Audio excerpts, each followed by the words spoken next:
Welcome back to the channel. I'm going to show you how to upgrade this space right here with a nice BullRing.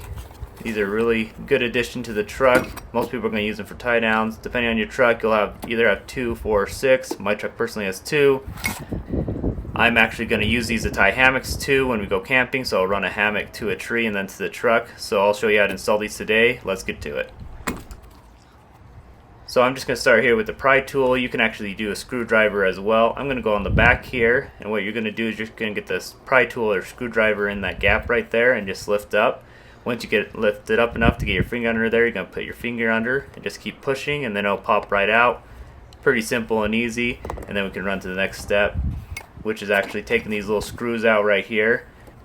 And you're just going to remove them completely. This is way faster if you use an electric driver. You're just going to set these aside for now. And once you get them out, you're just going to take it out of this nice foam that it comes in.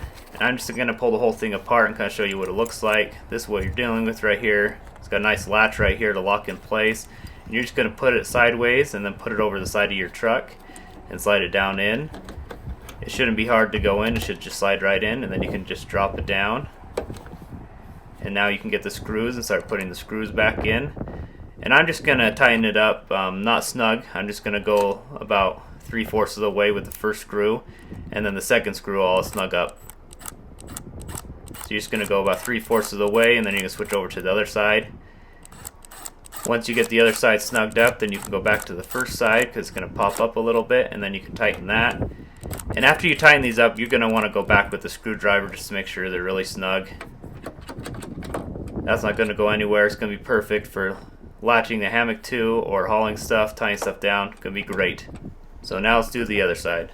Now that this other side's done, I went back with the screwdriver, tightened everything down. This is nice. It locks into place when you're using it. When you're not using it, it lays flat. Looks great. Hope this video helps, and we'll see you all next time.